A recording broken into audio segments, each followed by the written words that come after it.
Good evening, I'm Tamika Alexander. Thanks for joining us on the eve of the first SEC meeting between the Alabama Crimson Tide and the Texas A&M Aggies.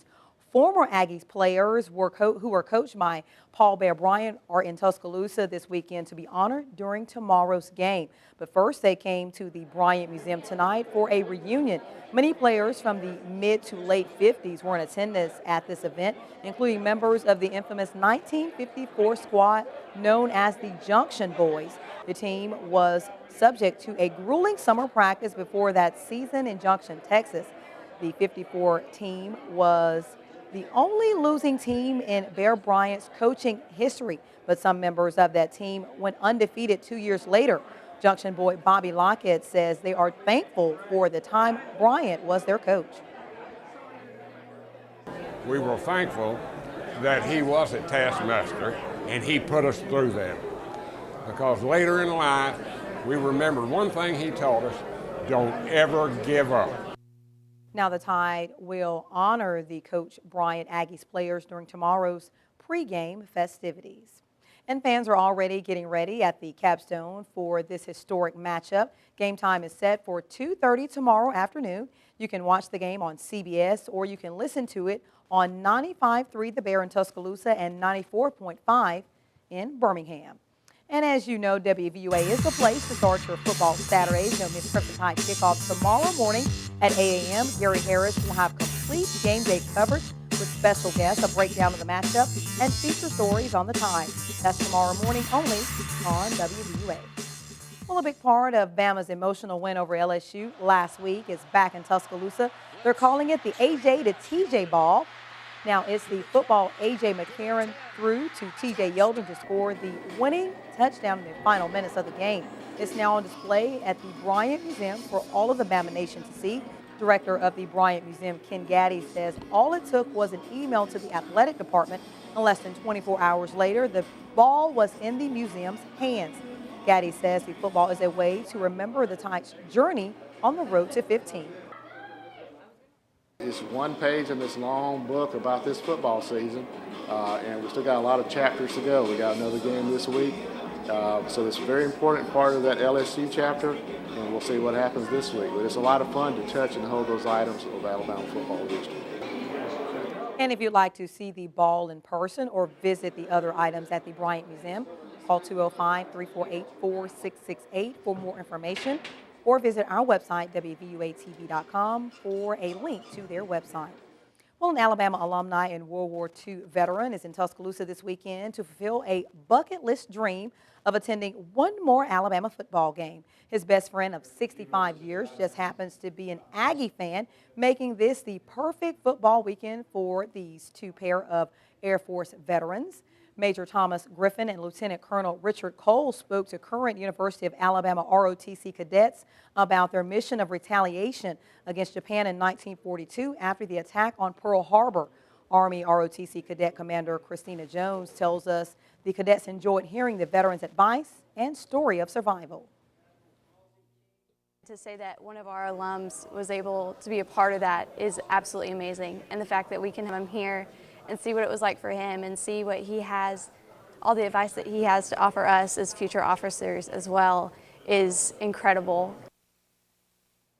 And when asked about any advice he had for the present cadets, Major Griffin said to be successful, they should learn their job and do it right. While the veterans of foreign wars are passing out a colorful reminder of Veterans Day, the VFW conducted its first poppy distribution before Memorial Day in 1922.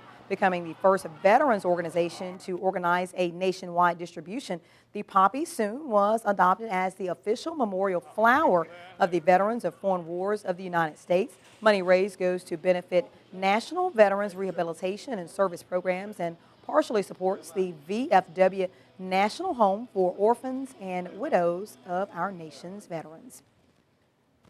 On your Crime Watch tonight, Tuscaloosa police need your help identifying a suspect. Tuscaloosa police responded to a robbery call last Thursday at Video Zone in Tanning off 15th Street. Police say the suspect walked in and went behind the counter when he pulled out a screwdriver and threatened to stab the manager. Now you're looking now at the store's surveillance video. The suspect took money from the register before leaving the scene. If you know the identity or information, please contact Crime Stoppers at the number on your screen, 205-752-STOP. You can also text information to 274637. Well, turning now to the weather, let's get a first check on Alabama's home team forecast with Chief Meteorologist Richard Scott. Hey, Richard, and happy Friday to you. Hey, Tamika, good Friday to you. Really nice weather shaping up for a weekend plans, but in the meantime, it's cold tonight. We have 46 in Tuscaloosa now, 46 Montgomery, 52 down in Pensacola, 53 in Mobile. So we're all pretty cold tonight across the deep south, but it gets a lot warmer tomorrow with plenty of sunshine expected in that forecast. Notice satellite radar, a little bit of cloudiness there, but not much. Just some high-level cirrus clouds working across the sky from west to east. Nothing to bring us rain tonight. We'll stay rain-free. So here's that forecast tomorrow for game day. Saturday, 9 o'clock in the morning, around 56, upper 60s to around 70 as early as lunch. And how about 74 by 3 o'clock? Temperatures above average for this time of the year. How long's the warm weather going to stick around? And how about the forecast going to the week or next week? Will we see any storms on Monday? Your forecast straight ahead, so stick around. Thanks, Richard. The Capital School in Tuscaloosa brought a German tradition to America tonight, putting a new twist on the St. Martin's Day festival held on this day in Germany. They call it Lanternfest, or in German, Laternenfest. Students at the Capital School make lanterns and light them after dark, lighting up the sky. Teachers at the school say the festival is very important for enhancing the education of their 5 to 7-year-old students. Children craft their lanterns and walk through the night, which is a very nice experience for them to see that they are able to carry a light through the dark in fall when the days are getting shorter. I think it's great to learn about other people's customs, other people's beliefs, other people's practices. It helps you understand people better when you do that. Christmas lights will soon be lighting up around West Alabama, and Santa Claus made his way through University Mall in Tuscaloosa this evening. Following the Hope High School marching band, he took his seat in the center of the mall while children were lined up to tell him what they want for Christmas this year. Children also brought new unwrapped toys to donate to the Salvation Army's Angel Tree. Parents and children alike were excited to see St. Nick. They love Santa Claus. Talk about it year-round. They heard Santa Claus was making his big entrance out here tonight. They lit up when they saw the train, to be real honest with you. They do the train out here every year. Frosty the Snowman, Rudolph the Red-Nosed Reindeer, and many parents and children accompanied Santa on his parade throughout the mall. Santa will be at University Mall throughout Christmas Day.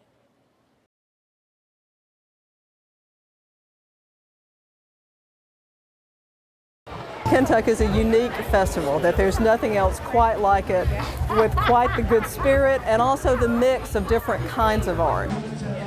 We have artists from Washington State, from California, Wisconsin, from Texas, from New England, literally from all around the country. It's closer to 400 artists. It's been really good. It's a great place. It's really nice to come to a place where people really appreciate art, really appreciate whatever you're trying to do, they get it. Song that he made, steps under a street light. And it always makes someone happy to see a dad and daughter playing music. When I go to Kentucky, I get so many ideas from everybody else doing their stuff to do at home. It is a gem in Tuscaloosa.